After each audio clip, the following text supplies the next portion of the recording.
Assalamualaikum warahmatullahi taala wabarakatuh. Salam bahagia, salam pertemuan, salam pencerahan dan salam kebahagiaan untuk anda semua. Apa khabar Bi?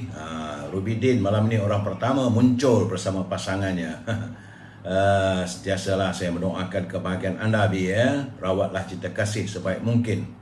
Begitu juga dengan saudara Hafiz Wan Basirun, saudara Syarul Azam. Selamat malam dari Kota Baru kan? Saing, belaka tak? Salam untuk semua saing-saing lah saudara Syarul. Saudara Zamari LC, saudara Arifin Abdul Halim, Royal Crown, Waalaikumsalam. Saudara Izzuddin, apa khabar saudara?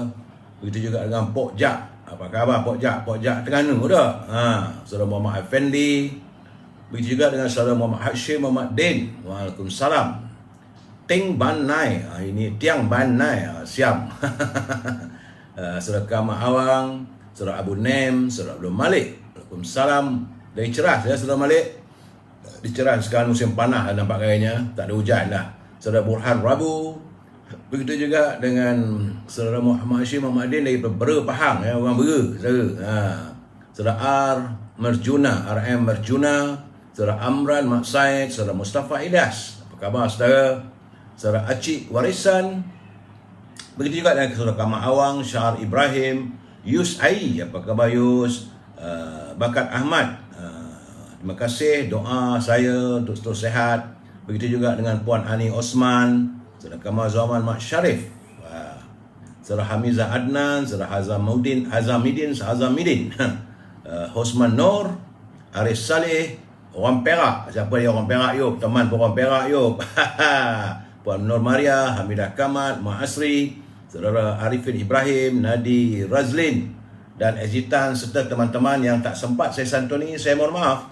InsyaAllah akan saya santuni usai pencerahan malam ini. Seperti biasa saudara, hari ini adalah hari Ahad, tanggal 20 Februari. 42 hari je lagi saya. Kita akan menyambut kehadiran Ramadan Al-Mubarak. Dan hari ini adalah hari yang ke-703 COVID-19 menyerang bumi kita ini. Dan laporan yang saya terima daripada saudara Rio, ini sebenarnya apa yang dilaporkan pada hari ini adalah kejadian semalam. Hari ini dia akan diberitahu pada besok hari pula. Begitulah cara Kementerian Kesihatan katanya. Hari ini semalam jumlah jangkitan agak tinggi. Saya rasa paling tinggi meningkat terus daripada 26,000 dia terus mencanak kepada 28,825. 28,825 semalam warga kita yang dijangkiti oleh virus corona, menjadikan jumlah terkumpul sejak 703 hari yang lalu sehingga saat ini warga kita yang dijangkiti oleh virus corona berjumlah 3,194,848 orang saudara.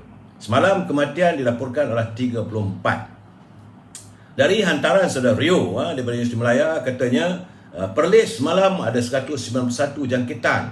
Di Kedah tinggi ni daripada 3,000, tapi macam mana dia turun balik lah. Sebab semalam kemarin 3,243, semalam 2,429. Tapi Pulau Pinang terus meningkat kepada 2,186. Alhamdulillah di Perak disusut sedikit pada 475.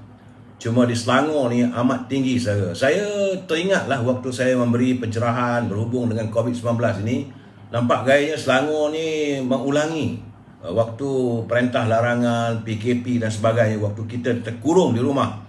Sebab hari semalam laporan yang saya terima daripada Rio, jumlah jangkitan di Selangor meningkat kepada 7,192 orang. Jumlah terkumpul di Selangor sudah 889,142 orang. Hampir sejuta lah saudara. Wilayah Persekutuan 1,247, Putrajaya 144. Cuma Negeri Sembilan ni bagaimana tiba-tiba angka ribuan pula. Negeri Sembilan hari ni 1,457. Jang, apa kono kau Jang? Tinggi ni semalam. Dan harap hari ni dan besok dan hari-hari yang akan datang tu biarlah. Jangan mencanak terus ya. Di Melaka juga naik daripada 666 kepada 818 orang. Dan di Johor ada sedikit susut daripada 2,856 kepada 2,715. Tapi Pahang lah hairan saya, kenapa Pahang ni tinggi sangat. dah berapa hari ni beribu-ribu. Sebab hari ini 1367 warga Pahang yang dijangkiti oleh virus corona. Di Terengganu 616, Kelantan. Macam mana saya katakan? Sayang-sayang yang berlaku, adik kakak, cik, Mac, jagalah kebersihan. Sebab lah ni, hari ini semalam laporannya 1885 tinggi di Kelantan. Begitu juga di apa yang berlaku di Sabah. Saya cuma hairan di Sabah bagaimana boleh tinggi sangat Sabah ni. Sebab sampai 5359. So jadi warga Sabah harus berhati-hati dan berusahalah untuk mengurangkan, sebab jangkitan semalam lah 5359. Di Labuan 368, di Sarawak alhamdulillah masih lagi dalam keadaan yang 376. Alhamdulillah lah kalau Sarawak itu, saudara. Itulah yang sempat saya beri laporan tentang kedudukan COVID-19 di seluruh negara. Terima kasih saudara Rio yang tidak henti-henti, tak jemu-jemu menghantar pada saya kirimannya untuk kita berkongsi. Kerana dia tahu bahawa ini, ruangan ini, pencerahan ini adalah perkongsian maklumat dan saya sekadar memberi informasi, saudara. Jumlah untuk terkumpul sehingga hari ini pada semalam untuk bulan Februari sudah 274,547 warga yang dijangkiti oleh virus corona sebulan ni, saudara. Baik saudara, kita masuk e-commerce. Bagi saudara yang punya produk, sila hubungi Al-Azhar untuk mewar-warkan produk saudara. Kalau saudara ada, kalau tak ada, tak apalah. Azhar boleh dihubungi di talian 0113304141. Dan jangan lupa dia punya haruman setangi Al-Bakur untuk menimbulkan aura yang wangi di bilik saudara ataupun di rumah saudara. Berhubung dengan Al-Azhar untuk mendapatkan bekalan haruman setangi Bakur. Juga parfum. Parfum ini adalah berasaskan kepada pati kayu kut. Kalau dengan Al-Azhar jangan lupa rendang tok dan bahulu berdal. Itu produksi ibunya. Serta gula O. Ini bagi mereka yang health conscious, bagi mereka yang nak jaga kesihatan. Kerana gula O adalah tanpa kalori. Ya, saudara. Seandainya gula O tadi ni saudara saudara kalau tak dapat Al-Azhar, boleh berhubung dengan Siti Farehah di talian 0177114300. Sebentar tadi sebelum saya beri pencerahan, saya makan dendeng manis Siti Farehah dengan roti gardenia. Rasa lebih sedap daripada makan apa ke makan anak muda sekarang ni? Alah, hotdog ataupun burger. Ambil sekeping roti tu, bubuh dendeng manis Siti Farehah, tangkupkan makan, memang sedap saya. Sebelum saya buat pencerahan tadi, saya makan. Memang dah tak rasa lapar pula saya. Saudara juga boleh berhubung dengan Syauqi di talian 0123575703. Ini untuk bekalan buah-buahan bagi teman-teman di sekitar Lembah Kelang. Begitu juga untuk kegemaran saya adalah popiah sira Lady Maria. Popiah sira Lady Maria ni rasanya pedas, gangup dan manis. Memang sedap saya. Makan mengasyikkan. Saudara boleh hubungi saudara Nizam di talian 019-435-1203. Dan akhir sekali, saudara juga boleh berhubung dengan Puan Ella Zela di talian 0124123767.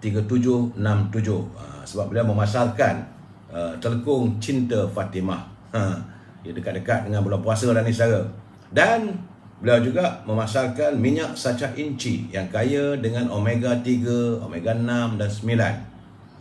Ini adalah sebagai makanan tambahan untuk mereka yang ada masalah kanser ataupun jantung, kencing manis, darah tinggi dan kolesterol. Hubungi Puan Ella Zila di 0124123767. Dan sehingga hujung bulan ini, beli satu dapat satu percuma. Ya, saudara. Samping itu, jangan lupalah cantiknya telekung Cinta Fatimah. Okey, saudara. Itu saja yang sempat saya beri penjelasan, pencerahan tentang produk-produk dalam e-commerce. Naluri kehidupan seperti biasa, saudara. Kerana Abdullah bin Amru meriwayatkan dari Ibnu Asyah berkata, baginda Rasulullah SAW bersabda, barang siapa yang tidak menyayangi anak kecil di antara kami dan tidak mengenal hak orang tua di antara kami, maka ia bukan dari golongan kami. Ini sabda junjungan, saudara. Ini merupakan hadis sahih, iaitu daripada Abu Daud. Artinya, saudara, Islam mengajar kita untuk saling menyayangi dan menghormati orang lain. Sayangi orang lain yang lebih muda dari kita, dan hormatilah orang yang lebih dewasa, lebih tua daripada kita. Jadi antara cara menghormati orang tua, kalau kita memanggil, panggillah dengan gelaran pakcik ke, abang ke, saudara. Kemudian bercakaplah dengan sopan santun. Bila kita berjalan di belakang atau di sisi, bukan main lalu gedah di depan saja. Serta minta laluan jika kita melintasi orang tua. Jika dinasihati kalau dia memberi nasihat, kita dengar dengan baik. Walaupun mungkin kita tak bersetuju. Kita setuju, kita dengar je dengan baik. Tak payahlah nak menyanggah, saudara. Dan jika kita ingin menasihati, kalau kadang-kadang kita nak beri pandangan kita, gunalah saluran yang betul serta menjaga adab yang baik, seperti penggunaan bahasa-bahasa yang beradab.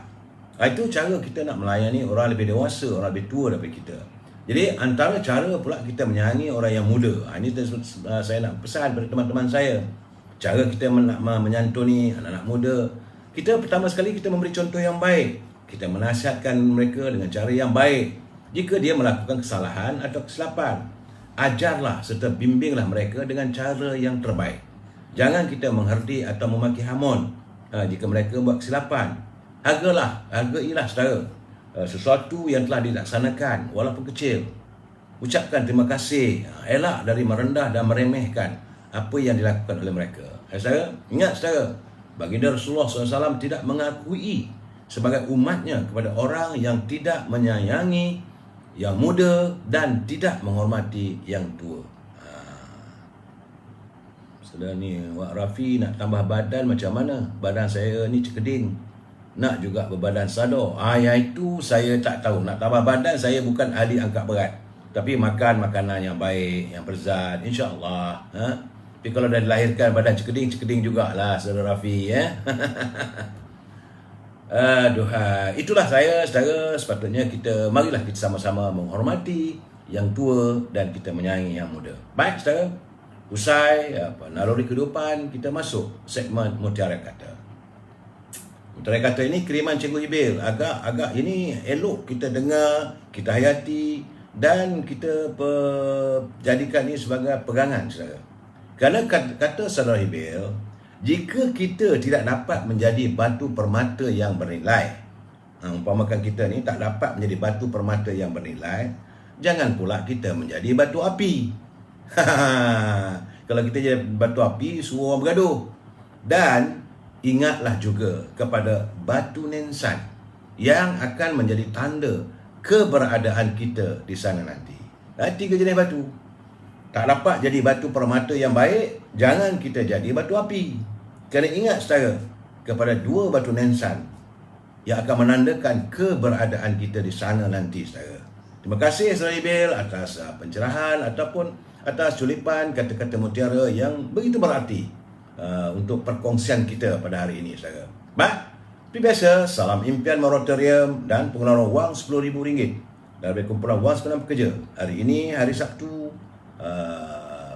hari Ahad, tentulah tiada pejabat yang buka, tapi saya mengharapkan agar teman-teman di kumpulan wang sebenar pekerja dengarlah rintihan rakyat. Dan kita berharap agar pimpinan negara janganlah berbelanja boros tanpa had, kerana kita khawatir akhirnya negara kita akan muflis. Tajuk perbincangan kita malam ini adalah menampi antah menjaring mimpi. Menampi antah menjaring mimpi. Kita menjaring mimpi.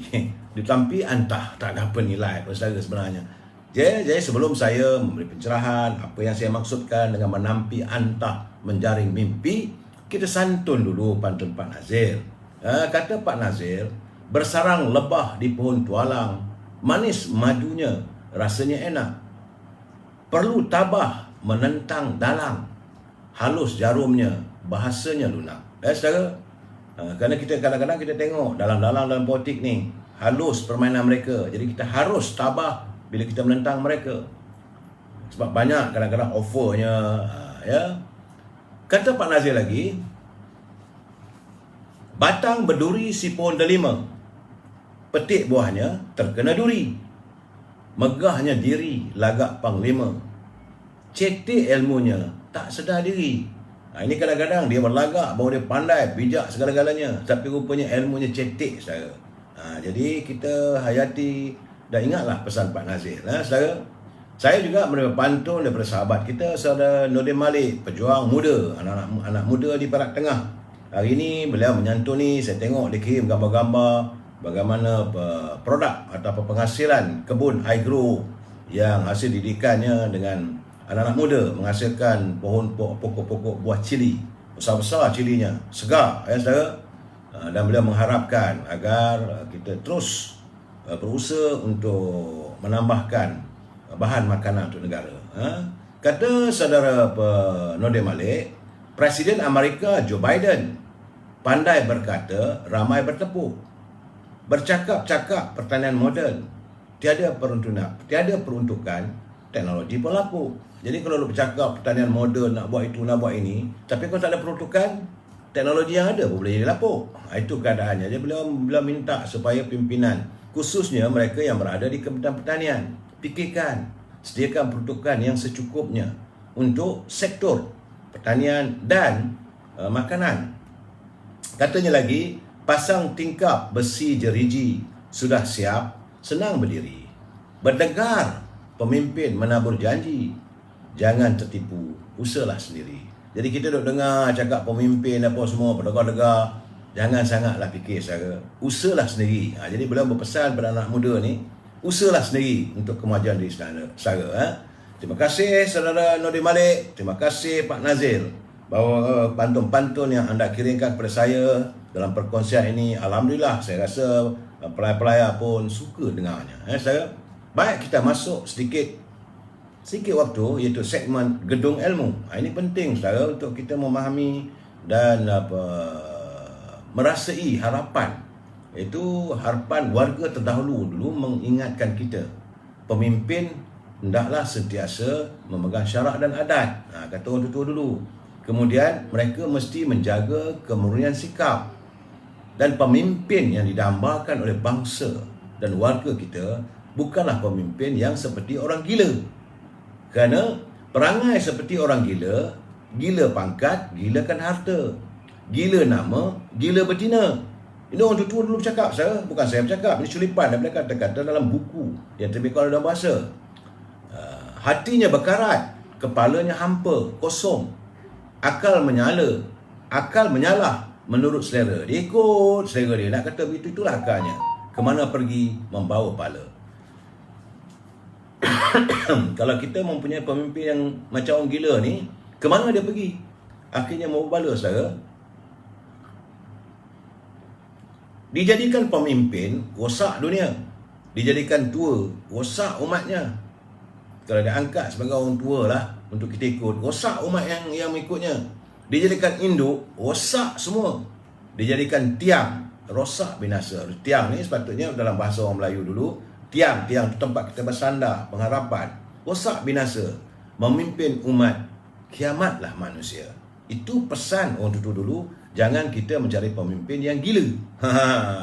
Jelas kenyataannya. Sikap-sikapnya kita dapat tahulah, gila pangkat, gila harta, gila betina. Itu tak payah, lawan macam tak payah kita lantik sebagai pemimpin, saudara. Kita sambung lagi malam besok, saudara. Baik, saya harus memberi peringatan seperti biasa. Kerana malam-malam saya memberi pencerahan ni kadang-kadang ada yang sensitif. Jadi kadang-kadang anda membuat suntingan. Jadi saya harus berpesan, mereka yang menyunting semula live saya ini dan dimasukkan ke channel YouTube ataupun sebarang channel, semua itu adalah tanggungjawab anda. Saya tidak bertanggungjawab atas sebarang suntingan yang anda lakukan. Begitu juga, saya juga tidak bertanggungjawab atas sebarang komen yang anda hantar, anda siarkan melalui Facebook ini, saudara. Kerana saya tidak berkemampuan untuk memantau komen-komen ataupun suntingan yang anda lakukan. Ingat, saudara, Apa sahaja anda lakukan, maka adalah tanggungjawab anda. Saya tak bertanggungjawab. Ingat saudara, pencerahan politik ini adalah bermatlamatkan untuk memberi informasi supaya warga kita faham. Kerana ini adalah pencerahan politik. Lain tak ada matlamatnya, supaya warga kita berinformasi. Dan kena ingat saudara, prinsipnya kita mesti bersetuju untuk tidak bersetuju. Kita must agree to disagree. Selesai masalah. Kalau saudara merasakan apa yang saya nyatakan ni okey, okeylah. Kalau tak okey pun tak apa. Cuma harapan saya, kalau saudara mau menyanggahnya, gunalah bahasa yang baik. Sebab kita adalah warga cita damai yang menyantuni semua permasalahan secara harmonis. Ingat saudara. Baik saudara, kita mulakan dengan perbezaan antara negara kita dengan Norway. Selalu saya katakan, kerajaan Norway, dia rakyat dia hidup mereka senang lenang. Penduduknya tak ramai macam negeri kita juga saudara. Dan dia berada di tengah-tengah negara barat yang membangun begitu hebat. Norway ini saudara, mereka cuma ada sumbernya hanya minyak saja. Tak lebih daripada itu. Sumber pendapatan negara Norway adalah minyak. Ini cucu saya, dia masuk, dia senyum. Okey. Jadi seperti Malaysia. Sedangkan negara kita ni minyak ada, kelapa sawit ada, getah ada, kepelbagaian penghasilan. Dan saudara, selama 30 tahun saja negara tersebut telah berjaya menyimpan. Rupanya setiap minyak yang dijual, mereka menyimpan sebahagian daripada hasil jualan itu ke dalam tabung untuk negaranya. Dan selama 30 tahun negara tersebut, negara Norway telah berjaya menyimpan untuk tabungan masa depan rakyatnya sejumlah 1 triliun euro bersama dengan 5 triliun ringgit. 30 tahun saja.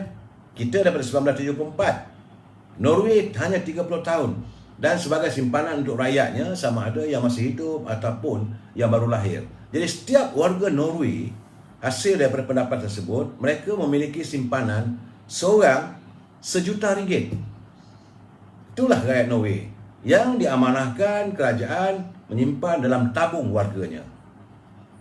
Kita ni saudara, sejak tahun 1974, minyak merupakan antara penghasilan terbesar yang kita perolehi. Malahan minyak yang kita hasilkan melalui Petronas ini adalah minyak yang terbaik di dunia.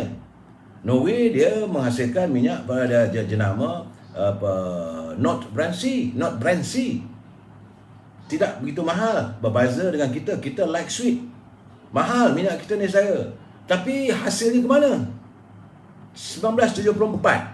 Kalau sekarang 2022, 50 tahun lebih. 1 sen pun tak ada simpanan untuk rakyat kita saudara. Ini yang membuatkan kita kecewa. Dan hasil daripada pendapatan daripada Petronas ini seolah-olah dirampok oleh mereka atas nama konon nak buat pembangunan lah, nak buat itu buat ini. Norway pun membangun juga negerinya, tapi rakyatnya sekolah percuma, macam-macam lah. Dan ada 1 juta seorang. Kita ni saudara, bukannya kita mempunyai simpanan 1 triliun. Sebaliknya, negara kita kalau mengikut laporan dah hutang 1 triliun, di mana warga terpaksa membayar. Dan ini anak cucu kita ni akan membayar.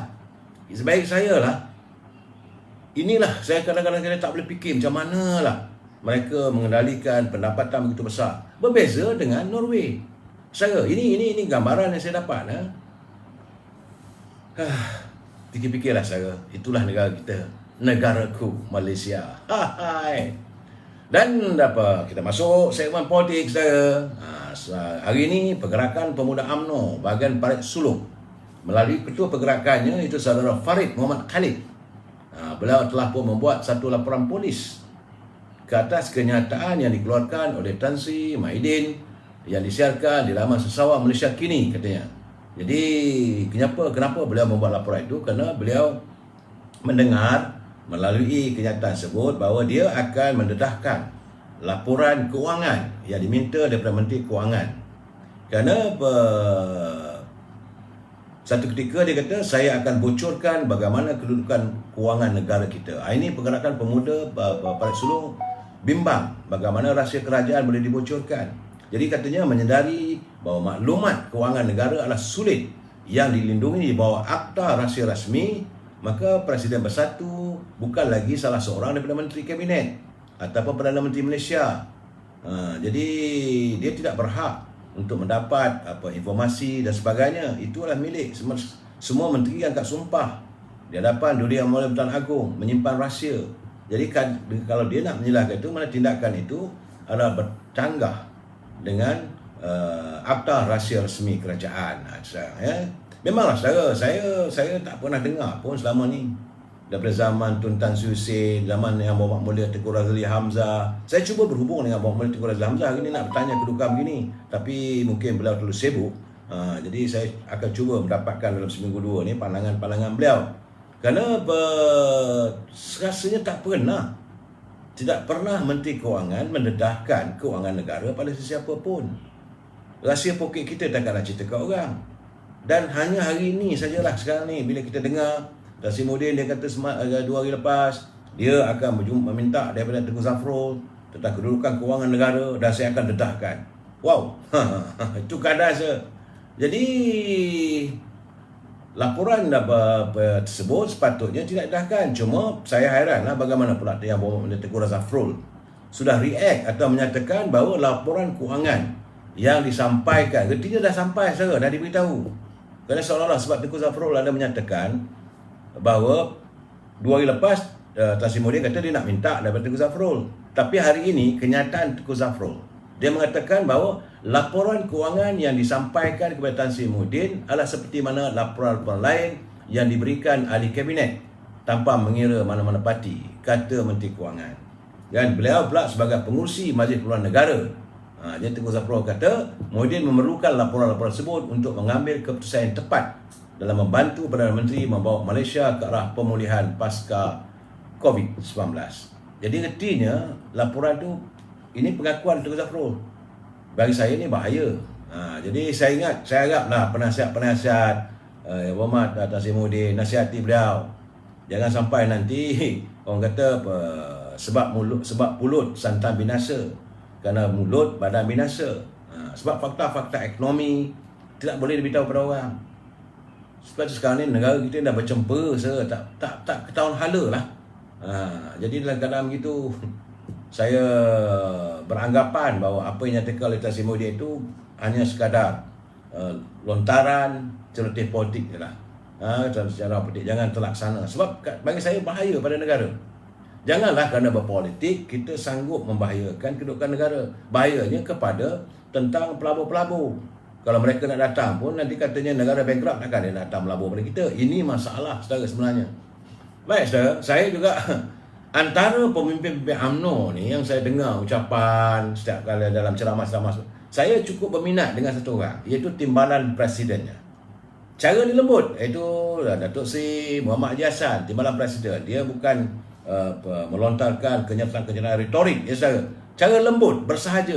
Tapi kadang-kadang saya dengar, saya senyum. Begitu bermakna cara beliau mengilas ataupun mematahkan serangan-serangan yang dilakukan oleh pembangkang, bukan dengan kasar, tak ada caranya. Dengan cara bahasa dia bercakap dalam bahasa Negeri Sembilan, kita dengar. Dia kata antara ucapannya, dia kata tak payah menjerit lah katanya. Saya teringat macam mana Tok Mak Hassan menjawab persoalan yang diutarakan oleh pemimpin-pemimpin pembangkang berhubung dengan katanya UMNO nak mengadakan pilihan raya di Johor. Artinya seolah-olah mereka tak setuju. Jadi kata Tok Mat, selalunya yang mahukan pilihan raya diadakan adalah dari pembangkang. Pembangkang ni selalu kalau nak minta tuntut adakan pilihan raya, sikit-sikit nak tuntut pilihan raya.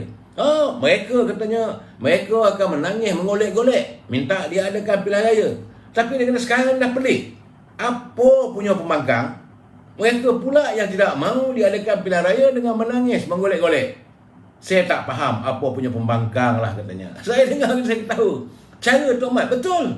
Selalunya pembangkang lah yang akan mengutara kami dalam keadaan ini tak setuju pimpinan. Cara terbaik kita adakan pilihan raya. Kali ini di Johor, dia orang pula tak setuju. Dia kata menangis, menggolek-golek lah dia orang ni. Apa benda lah pembangkang ni. Begitulah saudara cara Tok Mat menjawab dan mematahkan hujah. Semua dia kata, jangan pula dia kata lepas ni bila kalah nanti mereka menangis dan menggolek-golek lagi. Padu Tok Mat. Bagi saya itu caranya orang tua-tua, orang lama ni berpolitik. menjawab. Dia kadang-kadang kita tak perlunya kita terjari tak pergi tolong. Kalau saya dengar ucapan mantan Perdana Menteri, Presiden PBM, kena patah dengan Tok Mat begitu saja.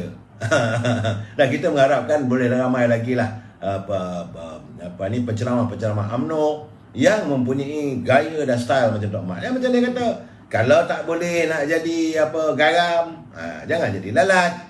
Cara Tok Mat.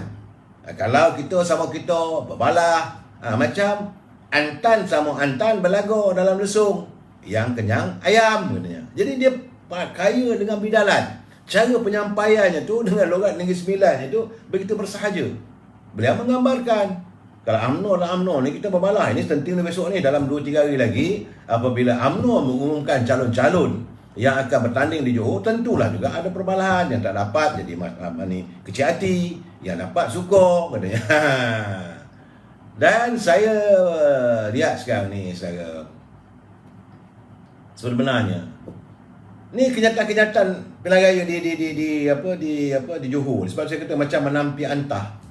Tak ada makna. Hari ni bila ahli-ahli daripada PBM nampak gaya, bila dia orang dah bersahabat dengan PAS ni, berlumba-lumba mewujudkan dalil. Saya macam-macam dalil dah keluar. Yang terbaru ni adalah dalil daripada Rasul Wahid. Dulu dia dalam UMNO. Dulu dia menyanggah PAS ni sebab beliau adalah daripada Ulu Terengganu. Dia kata bila dia meninggalkan UMNO sejak pilihan raya 2018, membolehkannya menerima pahala. Saya menong, amboi mak, kau tinggal ke UMNO yang meletakkan kamu sebagai wakil rakyat, kamu menjadi katak, kamu dapat pahala. Inilah mereka mencipta dalil. Dan sebenarnya beliau dulu, sekarang ni beliau adalah merupakan ahli pemimpin tertinggi dalam Parti Pribumi. Dia kata apabila meninggalkan benda yang melibatkan dosa, maka tentunya menjadi ibadah dan pahala kepada saya. Tapi urusan pahala bukanlah kerja kita, sebaliknya tentukan oleh Allah. Cakap soal agama lah. Aduhai Rasul. Ni lepas itu satu lagi. Tasimuddin tentulah sekarang ni sejak berkawan dengan orang PAS, mula bermain dengan dalil itu, dalil ini. Terbaru dia kata sejak bila sahabat akrab dengan lebah-lebah PAS, artinya dah hilang fatwa PAS itu parti ajaran sesat. Tak ada dah sekarang ni. Tapi sebaliknya dia kata siapa yang meninggalkan UMNO, Balik Pengerusi Barisan Nasional Muhammad menyeru ahli UMNO meninggalkan parti kerana tindakan tersebut adalah satu ibadah. Macam mana kamu nak samakan kegiatan politik dengan ibadat? Artinya siapa yang meninggalkan UMNO ni satu ibadah.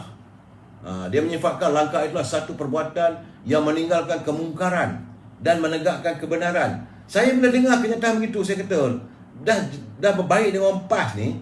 Lepas satu-satu dalil keluar, mereka bermain dengan dalil. Tapi bukan itu caranya lah, saya ingat. Rakyat takkan terpengaruh dengan kenyataan begitu. Berhentilah kita menonggang agama. Berhenti. Cari isu lain. Yang rakyat hendak bukan dogma ataupun kenyataan-kenyataan retorik. Jadi akhirnya mereka ni seperti menjaring mimpi. Bila dia kata keluar dari UMNO ini satu ibadah, dapat pahala. UMNO itu parti yang penuh dengan kemungkaran. Sedangkan dalam parti PBM tu penuh, macam kata Ibrahim Ali lah. Saya ketawa lah bila tengok curipan video Datuk Ibrahim Ali, Presiden Parti Putra. Dia kata satu-satunya parti politik yang dipenuhi oleh kata-kata politik adalah PBM. Itu cara dia. Bagi saya itu betul. Yang ada dalam PBM semua kata-kata. Jadi mereka mahu untuk menghalalkan tindakan cara tersebut, maka ciptalah macam-macam dalil. Dan akhirnya kita akan melihat seolah mereka ini akan menjadi seperti penonggang agama.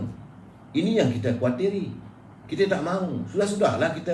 Saya sebab itu buat ni lebah-lebah yang ada pun saya malas nak bercakap.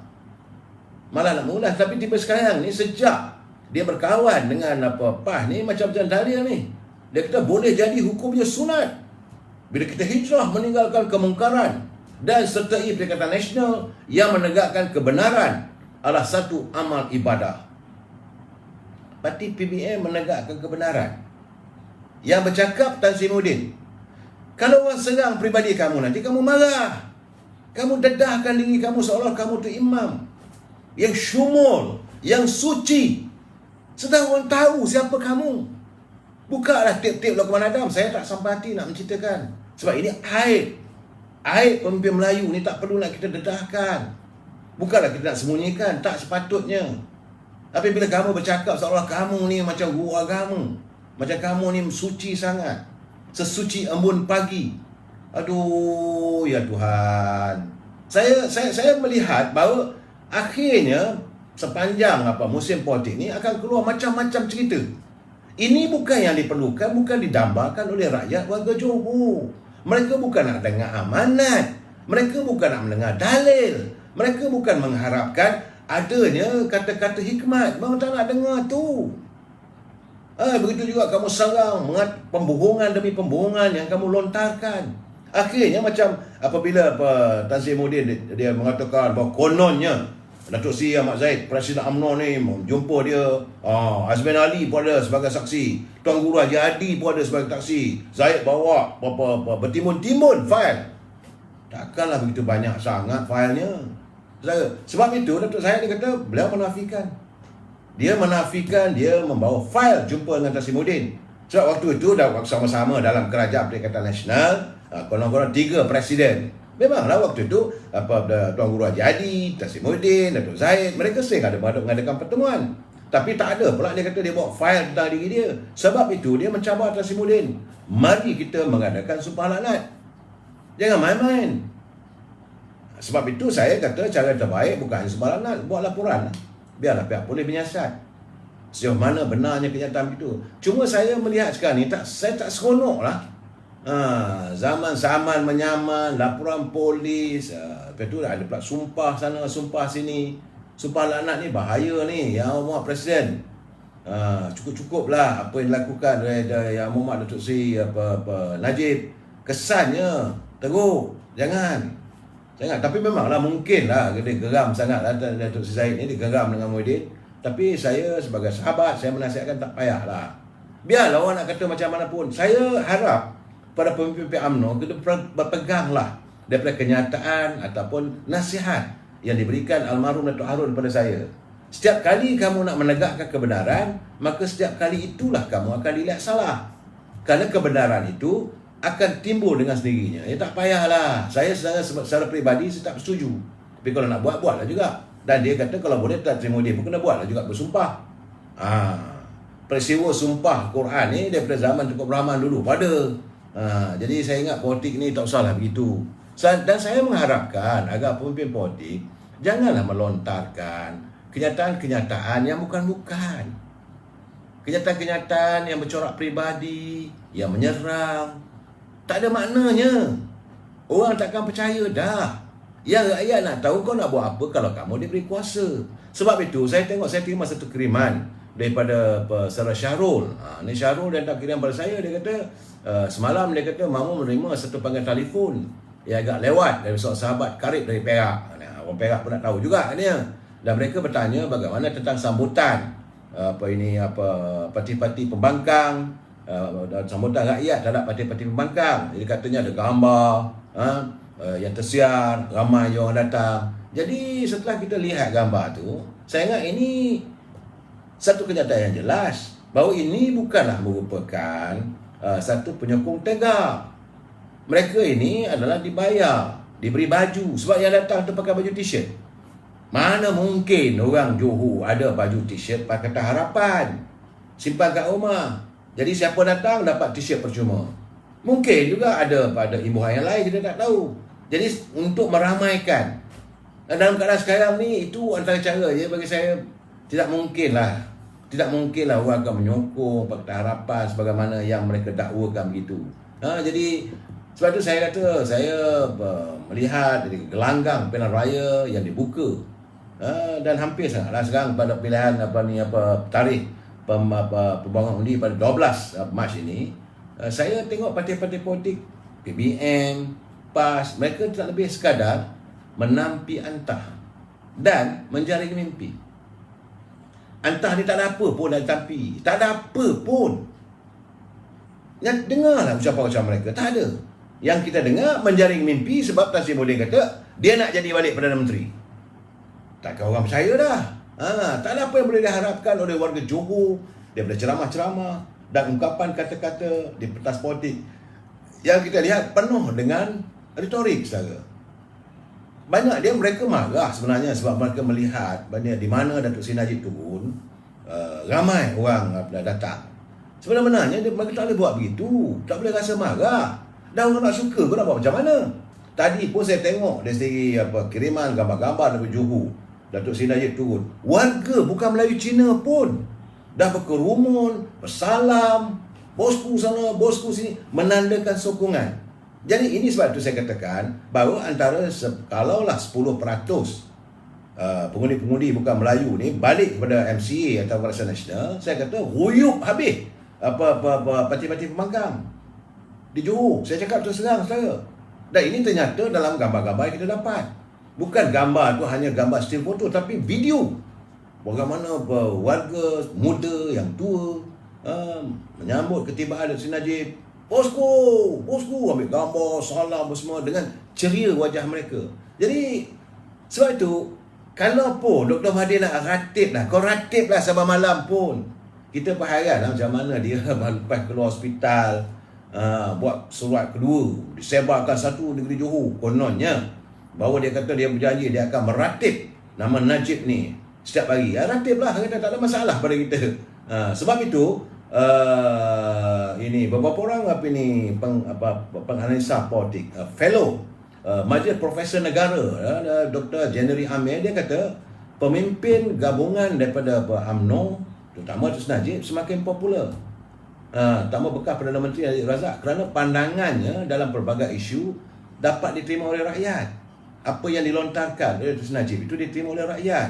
Dia belum mengulas mengenai impact itu label kluster mahkamah yang diratibkan. Kita pinjam perkataan Dr. Mahathir ni, yang diratibkan oleh pimpinan pembangkang kluster mahkamah. Walaupun mereka mengatakan bahawa UMNO, Barisan Nasional ni adanya kluster mahkamah itu, kluster mahkamah ini, tapi popularitinya tidak kurang, malah bertambah. Jadi pesaing Barisan Nasional memomokkan kumpulan pimpinan UMNO yang berdepan perbicaraan dengan berkata mereka akhirnya boleh kembali berkuasa jika gabungan itu memenangkan PRN Johor. Profesor Dr. Jerry berkata, walaupun Datuk Najib tidak lagi berkuasa sejak pilihan raya umum ke-14, ramai yang masih ingat dasarnya yang mengutamakan rakyat, terutama bantuan rakyat Satu Malaysia dalam bentuk wang tunai. Ini dapat dilihat melalui pujian yang diterima di media sosial. Betul, saudara. Satu klip video yang saya dengar, seorang ibu tunggal, dia menangis menceritakan. Dia kata zaman Datuk Najib dulu tu sekurang-kurangnya dapat 1,000, tapi bila datangnya Kerajaan Pakatan Harapan diikuti dengan Perikatan Nasional, tak dapat dah, dia kata. Kakak dah tak ada, anak ada 3 orang. Sedih juga saya dengar macam mana dia menangis, bahawa begitulah untung nasibnya rakyat selepas kehadiran Pakatan Harapan. Jadi ini membuatkan masalah rakyat tidak disantuni. Katanya, saya tak tahulah, saudara. Kerana Jenderal berkata ramai yang tidak kisah tentang kes Najib. Mereka tahu tiada Perdana Menteri yang sempurna. Itu katanya kepada FNP. Dan BN, Barisan Nasional, dijangka menang pada PRN Johor kerana pengundi Melayu yang majoriti diramalkan menyokong UMNO. Itu kan bukan saya, ini Profesor Jenderal ini pengkaji politik. PKR adalah parti belang kaum. Kebanyakan sokongan bersatu diperolehi menerusi UMNO. Akar umbi pejuang lemah, mana kata ideologi PAS mungkin terlalu melampau, katanya. Dia kata Profesor Jenderal menjangkakan BN menang selesa seperti di Melaka pada November lalu, di mana ia mengalahkan Pakatan Harapan dan Perikatan Nasional. Sementara itu, fellow kanan Akademi Nusantara, Profesor Dr. Azmi Hassan, dia kata ketidakberkesanan pentadbiran Pakatan Harapan dan Perikatan Nasional menyumbang kepada populariti Najib apabila beliau bersuara menentang mereka. Jadi mereka yang di atas pagar akan kembali pada UMNO walaupun memilih PA dan PRU dulu. Itu beliau memetik prestasi buruk gabungan itu dalam tempoh 22 bulan memerintah. Dan saudara, saya ingin pesan kepada saudara juga, ya, kalau boleh jangan lupa banyakkan minum air, dan sekarang musim panas. Cuaca sekarang ni panas, menyengat saudara. Jadi kalau ada penduduk, jangan lupa minum air kosong. Musim panas, jadi saya pun banyak kali minum. Jangan marah saudara. Dan semalam sebagaimana saya umumkan bahawa Parti Keadilan Rakyat telah pun selesai mengumumkan kesemua 20 calon yang akan bertanding pada pilihan raya negeri. Sekaligus kita dapat melihat secara rasminya ia menamatkan rundingan bersama Parti Ikatan Demokratik itu Malaysia, itu Parti Muda.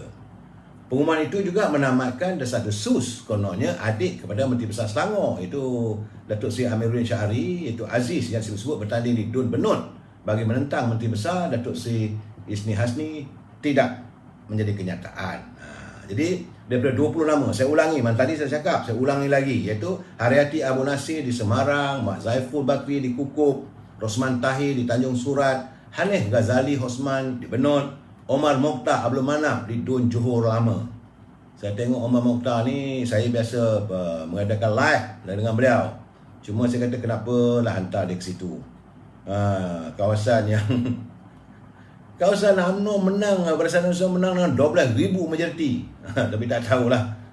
Kemudian Zulina Johari di Tenggaru, Khairudin Rahim di Rengit, G. Gopalakrishnan di Tiram, Fakhruddin Muslim Pasir Raja, Atur Siong Sinsen Bukit Batu, Nafsiah Kamis Maharani, Dr. Zamil Najwa Arba'in Lakin, Dr. Mazli Malik Layang-Layang, Si Subramaniam Bulu Kasab, Yong Tau di Pemanis, Azmi Masrani di Sri Medan, Abdullah Syahid di Sungai Balang, Muhammad Uzan Abu Bakar Semerah, Mat Yashruddin Kusni Bukit Naneng, Naim Jusri di Gambir. Jadi jumlah itu hanya 3 calon saja yang akan pertahankan kursi mereka pada pilihan raya yang umum lalu, itu Gopalakrishnan, Kuzan dan Mat Syurin, manakala majoritinya adalah muka baru. Ya, saya bila menatap itu, saya teringat ada satu celipan sahabat saya. Beliau adalah seorang penyair, sastrawan, juga pengkritik politik, itu saudara Yasin Saleh. Memanglah dia memang rapat dengan kumpulan Parti Keadilan. Beliau melakukan penyokong Datuk Seri Anwar Ibrahim sebagainya. Dia menghantar kiriman dalam wall ya. Dia kata Anwar Ibrahim jalanlah terus, jangan belok-belok. Dia mengingatkan Presiden Parti Keadilan. Anwar Ibrahim jalanlah terus, jangan belok-belok. Jangan buang masa mengesat selemo budak-budak. Selemo tu hingus budak-budak. Budak-budak tu maksud muda lah. Syed Saddiq kata muda akan bertanding di kerusi PKR. Angkuhnya urutan anak muda terhadap PKR. Tak ada sikit pun hormat muda terhadap perjuangan reformasi PKR. Dan DAP dan Amanah diam saja, mulut macam penuh sagun. Ini kenyataan, bukan saya, saudara saya Yasin Saleh punya tulisan ni. Lim Guan Eng dan Muhammad Sabu sahabat lama perjuangan PKR. Bagai merasakan lebih selesa berkasih sayang dengan muda berbanding PKR. Lebih selesa berkasih sayang dengan Syed Saddiq berbanding Anwar Ibrahim. Lim Guan Eng dan Mak Sabu diam bisu bagaikan pekak tuli di bawah kemah besar menegakkan lalang merebahkan padi. Terpesonakah atau tersihirkah oleh mentera cucu sang atuk? Sebab orang dah tahu bahawa Syed Saddiq ni cucu kepada Dr. mengaku orang kata cucu angkat lah semua. Banyak orang kata bahawa Syed Saddiq ni membawa legasi politik Dr. Mahathir, cucu sang atuk. Lim Guan Eng dapat kawan baru, takkan nak lupa kawan lama. Aku tunggu Bang Mat marah balik mikrofon. Anwar Ibrahim, jalanlah terus, jangan belok-belok. Jangan buang masa mengesat selemo budak-budak. Ini saya dapat kiriman tu, saya kata okeylah kita berkongsi malam ini. Pandangan diorang. Sebab saya katakan saya melihat bahawa dalam Pakatan Harapan seolah-olah berkecai apabila DAP dengan Amanah mahu menyantuni muda, dan perangai Parti Muda ni tidak lagi menghormati pimpinan Parti Keadilan. Jadi sehingga kan orang kuat Keadilan pun telah menulis. Malah kita dengar sendiri bagaimana Farhash, mantan serta politik pada Anwar Ibrahim, dia kata kita langgar je lah muda ni. Dan tidak ada penghormatan. Dan Parti Muda ni merasakan diri dia seolah-olah dia adalah segala-galanya. Dia seperti puteri Gunung Ledang yang turun dari kayangan, yang semua orang dakkan dia, semua nak meminang dia. Kononnya dengan adanya muda ni, jaminan untuk boleh memenangi pilihan raya. Membuatkan DAP, Amanah lupa bahawa mereka bertanding tahun 2018 dulu, pilihan raya 14, semua bertanding di bawah lambang Parti Keadilan. Ini yang saya hairan, bagaimana mereka boleh terpukau, tersilau dalam kilauan ini Syed Saddiq. Hanya kerana partinya atas nama muda, disebabkan adanya pengundi-pengundi muda yang saya dah jelaskan semalam. 6% saja. Bukan boleh menentukan undi itu menang atau kalahnya calon-calon itu. Cuma saya harap bagaimana DAP, Amanah sanggup begitu. Dan saya melihat juga ni, ini bagi saya cakap terus terang saudara, selepas saya melihat, kita belum lagi mengumumkan siapa calonnya, tapi belum pun UMNO mengumumkan siapa calon-calon yang akan bertanding. Bila saya tengok saja senarai calon diturunkan, selepas Datuk Seri Anwar Ibrahim mengumumkan calon daripada PKR, saya merasakan terdapat 2 kerusi ini modal besar untuk UMNO Barisan Nasional.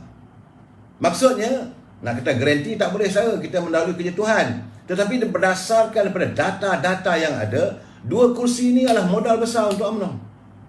UMNO masuk gelanggang kali ini dah ada 2 kursi, iaitu kursi pertama Pemanis dan kursi kedua adalah Tenggara.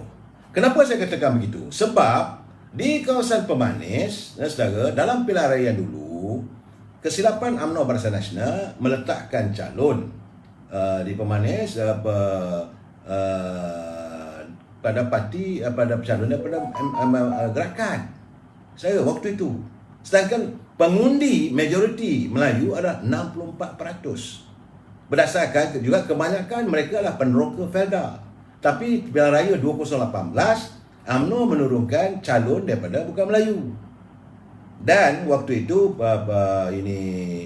PKR meletakkan calon Melayu. Tapi akhirnya calon tersebut melompat menyertai parti PBN. Ini di kursi Pemanis. Kali ini Datuk Seri Anwar Ibrahim mengumumkan calon Pemanis adalah Yong Tau, bukan Melayu. Saya kata kalau ini, dan UMNO telah membuat pengumuman bahawa UMNO akan bertanding di kursi Pemanis. Mana tidak diberi pada MCA, tidak diberi pada MRC, dan tak bagi pada Friend of Barisan Nasional. Artinya UMNO akan masuk bertanding ke gelanggang di Pemanis. Saya kata kalau itu keadaannya, dengan bermodalkan 64% undi daripada peneroka Felda, walk home. Satu. Yang kedua, saya lihat juga di Tenggara. Di Tenggara, majoriti pengundinya adalah Melayu, kursi Tenggara. Jadi 82%. Barisan Nasional dulu menang dengan jumlah undi 12,309. Waktu itu di Tenggara BN, Barisan Nasional meletakkan calon bukan Melayu ketika itu. Untuk pilihan raya kali ini, UMNO Barisan Nasional mengambil balik untuk meletakkan calon Melayu.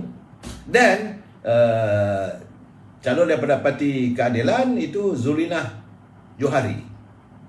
Macam Panjang Bukit lah rasanya. Jadi sebab saya katakan Tenggara dan Pemanis adalah merupakan 2 kursi yang modal besar untuk UMNO Barisan Nasional. Saya bukan cakap besar saja. Jadi sebab itu saya kata saban malam saya akan cuba memberi penjelasan sedikit demi sedikit supaya kita faham kursi demi kursi. Dan saya sendiri dah cakap, kalau ada teman-teman yang tinggal di kawasan Keluang, sila hubungi saya sebab insya-Allah saya akan hadir di Keluang pada tanggal 25 Februari ini. Dan bolehlah kita berjumpa, kita berbual. Saya pun nak tanya juga pandangan orang Keluang macam mana dengan kedudukan kursinya. Sebab saya akan mula berada di Keluang, Johor pada tanggal 25 Februari ini. Dan saya akan melayari dan bertemu dengan pengundi, rakyat, warga Johor, kalau boleh di setiap kawasan pilihan raya yang ditandingi oleh UMNO Barisan Nasional. Jadi UMNO cuma 41 kursi. So saya akan cuba berusaha untuk sampai ke 41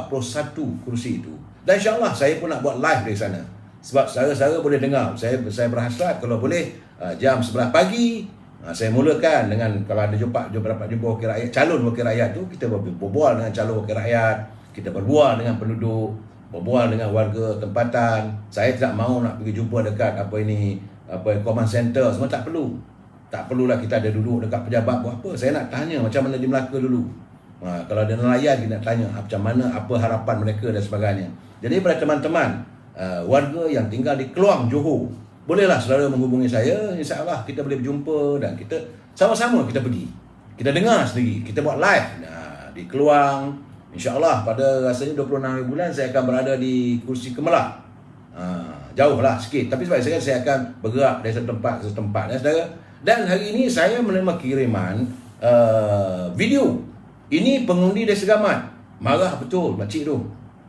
Saya nak kata pakcik pun tak boleh, usia saya ingat lebih kurang macam saya je, umur dia bukan 60 tahun. Dia tik tu habis maki hamun terus. Dia kata dia menyesal sangat. Dia kata kena ingat, kata Segamat ini daripada Segamat. Dia Segamat dia katanya ada 2 parlimen, kata. Ada 6 Dewan Negeri. Pilihan raya dulu semua kena sapu, kata. Maksudnya bukan UMNO lah. Dan semua pembangkang yang menang. Dan apabila berlakunya kejadian bencana alam, banjir baru-baru ni, langsung tak ada seorang pun, tidak ada seorang pun pemimpin daripada parti-parti pembangkang yang menang, yang jadi wakil rakyat, yang turun menyantuni rakyat. Dia cukup kecewa. Yang dia kata, yang saya nampak, dia memanglah dulu dia bersama-sama dengan parti Pakatan Harapan. Dia kata saya kecewa sebab sekarang ni dia kata yang waktu berlaku banjir yang turun adalah warga pemuda UMNO, puteri UMNO, makanan, banyak dia kata turun. Tapi dia kata bukanlah kita mengharapkan bantuan. Kita tahu parti pembangkang ni tidak mempunyai kewangan yang kukuh. Tapi apalah salahnya, tunjuk muka lah. Oh, marah betul dia. Kalau ini keadaannya yang sekarang ni, bila datang musim pilihan raya, kamu naik pentas, kamu jumpa dengan rakyat, lain cerita, tak ada cerita politik. Waktu bencana berlaku, kamu langsung tidak menyantuni rakyat. Mana maruah kamu sebagai orang politik? Macam mana kamu kata nak bela rakyat kalau ini sikap kamu? Di saat rakyat hidup dalam penuh kesukaran, kamu tak ada. Tapi daripada UMNO Barisan Nasional ada. Ini dia mengenai perlakuan dalam videonya. Saya tengok, alamak, marah suruh pakcik ni. Dia memang marah. Sebab dia kata sekarang ni, bila datang musim pilihan raya, mulalah cerita, orang ni tak betul, orang ni tak betul. Asyik orang aja tak betul. Jadi kamu betul sangat ke? Itu katanya. Ya saudara. Sebab ini saya cakap terus saudara. Dia kata hari ini mereka turun menyalahkan orang itu, menyalahkan orang ini dengan pelbagai cerita politik, tapi satu hapak pun tak ada menyantuni rakyat. Kerana itulah katanya, dalam PRN, Pilihan Raya Negeri kali ini, mereka akan mengajar cukup-cukup pimpinan daripada Pakatan Harapan, iaitu DAP, PKR, Amanah, PBM dan Parti Gabungan Perikatan Nasional. Kerana terbukti saat Segamat dilanda banjir, hanya UMNO dan Barisan Nasional yang turun membawa pelbagai bantuan. Bertimbun-timbun katanya. Ini bukan kata-kata, saya dengar daripada tulipan video tips tu. Jadi sebab itu dia kata, jangan haraplah kami boleh terpedaya lagi dengan apa saja dayah politik yang akan anda bawakan di musim pilihan raya negeri kali ini. Rakyat Segamat katanya berazam untuk mengajar cukup-cukup pemimpin yang tahu menyalahkan orang lain tapi tidak memikirkan soal rakyat. Oh, marah betul. Dia kata pemimpin yang datang yang menyalahkan orang lain saja dia tahu, tapi soal rakyat mereka lupakan. Segamat kali ini, saya ingat saya berhasrat untuk turun ke Segamat juga, tak tahu bila tarikhnya. Jadi sebab itu saya kata saudara, kalau saudara orang Johor, sila hubungi saya melalui PM tepi ni, nyatakan saudara dari mana, nombor telefon, saya akan hubungi. Tak ada masalah saudara. Sebab saya rasa mungkin inilah juga waktunya saya dapat berjumpa dengan saudara. Saudara Syam Yahya tak pernah dapat baku makanan dan tak pernah nampak muka. Tunggu PRI nanti. Itu saudara Syam Yahya. Bukan saya kata saudara, saya dapat kiriman ini, apa yang saya, sebagaimana yang saya katakan saudara, pencerahan saya inilah pencerahan informasi. Supaya warga kita berinformasi apa sebenarnya sedang berlaku di Johor. Kenapa sekarang ini boleh berlaku satu U-turn? Saya dapat laporan daripada tiap-tiap kawasan parlimen di negeri Johor bahawa mereka sudah menzahirkan kekecewaan yang teramat. Sebagaimana saya katakan, dari Muar, orang daripada Maharani kecewa, orang daripada Tangkak kecewa, orang daripada Gambir kecewa. Malahan, sebab itu gamaknya Tan Sri Muhyiddin sendiri tak berani bertanding. Sebab dia dah dapat merasai bahawa kalau dia bertanding pun, orang takkan undi dia.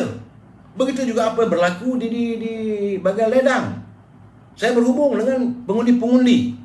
Of course lah, kawan saya Datuk Hamim Samuri itu yang ditewaskan oleh Syed Ibrahim. Dan orang Ledang pun menzahirkan rasa yang cukup mengecewakan. Kerana kehidupan mereka tidak disantuni. Johor Bahru apatah lagi saudara. Macam mana saya katakan semalam, kemarin, beberapa hari lalu, saya mendapat kiriman mengatakan banyak kedai-kedai sekarang ni tersadai.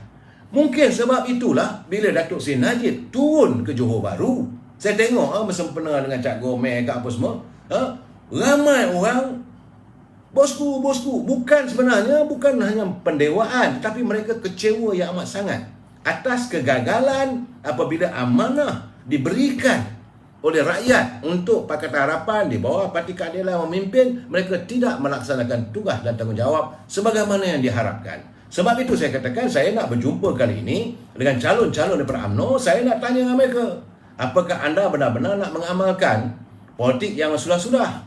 Dan saya berkeyakinan apa yang mau dilakukan oleh Presiden UMNO serta pimpinan tingkat 38 kali ini, kita harus melakukan islah dalam kepimpinan UMNO. Kita dah jelek dengan keadaan-keadaan, kenyataan-kenyataan. Bila sebut saja UMNO ni parti projek. Saya terima tu rasa orang kata itu harus kita melakukan satu islah. Pemimpin akan datang ini perlu ada wawasan, perlu berintegriti, perlu amanah, menjaga amanah kepercayaan rakyat.